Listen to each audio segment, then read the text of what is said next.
Hi guys, and welcome back. Today is pretty much an easy day. We'll just we're suckers.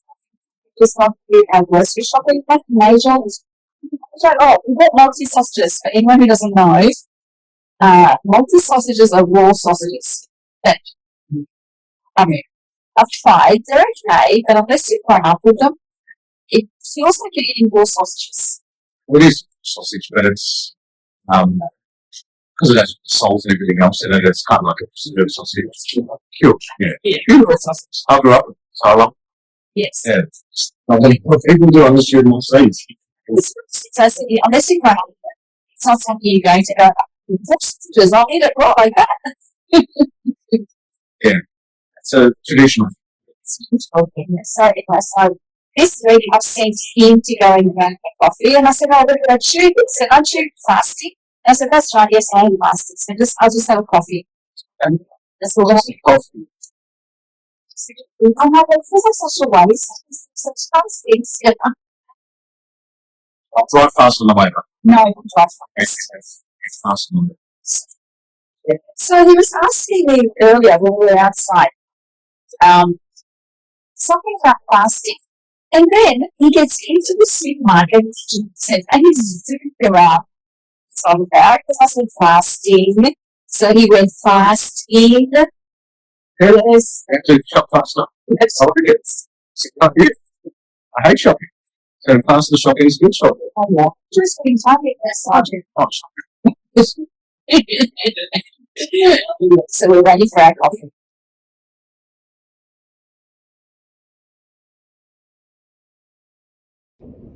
Oh, hot today. I'm looking forward to going home and freshening up into changing something a little bit lighter and jumping in the pool maybe. Yeah, sounds good. Get a cold drink.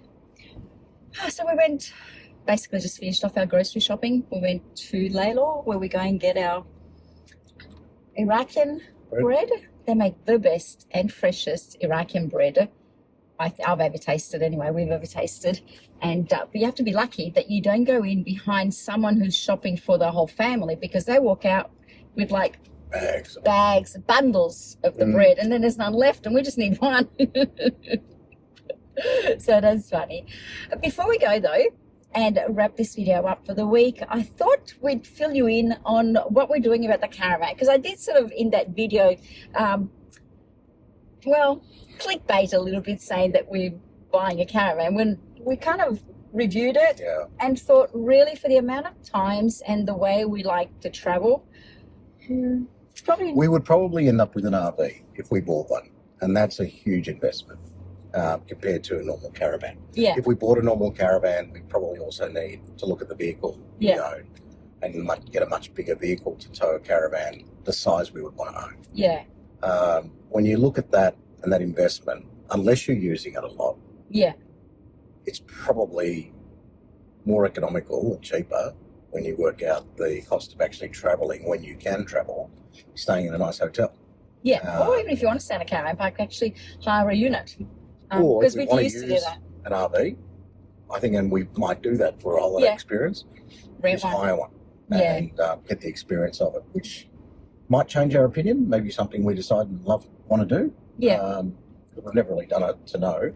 Might be the opposite where you decide, that's not really. And it was one of the recommendations made by a guy from Jayco who actually said maybe hire one first to see if it's something you'd like to do. So, because I can't see us being the type of people that retire and travel around Australia, because by the time we retire or we're planning on retiring, I'm hoping that we're going to have grandchildren, and I want to be the type of grandparent that's hands-on, that's involved as much as my children will allow me to be. But I'd like to be the grandparent that, that looks after the grandchildren a few days a week, that picks them up from school, that kind of thing. And I can't do that if we're, constantly traveling. So, and we like to have pets. And when you're traveling in a caravan, I know that you can take a pet with you because it's a little bit too difficult for them. So there's a lot of cons. But we do like the idea. A small pet, I think you could. With a small pet, but at the moment we've got 5 pets. Yeah, you wouldn't have 5 pets, but no. You probably wouldn't have a cat, but a dog. Maybe a dog would be able to be manageable. So for a lot of reasons, when we really thought about it, we decided probably not for us. Not with the way we're thinking Not ahead our of how lifestyle. the way we're planning on living our life when we're retired. So, for those who are wondering, we're not buying a caravan for the foreseeable future Not yet. anyway. Yeah. But it's good to sort of have a look at it and think about the possibility, and then try and think about how we would make it work. Yeah. I mean, we own a boat and I love fishing. But we just don't get enough time to use it. No. And that's sometimes, annoying when I think, oh, geez, it would be so good. But by the time you get set up and get ready, and we don't live anywhere near the water, to take it out, it's almost too much work. So it's just, haven't got the time to do that, so we don't do it. And I think caravan might be the same. Probably, yeah. And I'm not the type of person who enjoys fishing. For me, I like to go on a boat and suntan, wait for him to sort of drop anchor and just go sit on the front bit. Yeah. Boat bit at the front and just suntan. And sometimes the water isn't still and I get motion sickness, so I've got to take medication against it. And 2 of our children are the same and they don't want to go. And it's just, and then by the time you take the boat out, you got to bring it back and clean it. And he's the one who's lumbered with cleaning it. And when you take the boat out, it's actually quite exhausting to do. And then you come home, you got to clean the boat and put it away and pack up and then clean the fish if you've caught anything. It's just, I don't know, we're somewhat lazy in that regard. Well, we used to have a beach house and the boat was left at the beach house. The travel from the beach house to the water was much closer. Yeah, it's 20 minutes if that. So that was easier to take it out, whereas now it's an hour and a half from where we live by the time you're out taking it to the water. Yeah. Maybe longer by the time you're on the water. So that's where you sort of adds to your day, unless you're staying somewhere in the peninsula or wherever we might go. It just adds to the time. Yeah. It's an exhausting day. I went up to the peninsula with my boat last year and I stayed at one of my school friends' beach houses. And a few of my mates, we went out fishing. But we were able to stay the night there. So, and there was 3 of us, so we all helped wash the boat. Yeah. It was a bit easier. Yeah. When our kids were younger, they just never wanted to do that. They were tired. They wanted to go in and rest. And I had to put them to bed and give them a bath and then cook dinner, and it was just different. It was too much. And now it's just the 2 of us when we go out, and I'm not that good on a boat, unfortunately, so we don't get the benefit of it. So it might be sort of fear a caravan might be something a bit like that. Yeah. It'd be great when you're using it, but for a lot of the time it's going to be sitting parked up, not being used. Yeah. So anyway, so yes, for those who are wondering, no, we're not buying a caravan for a multitude of reasons.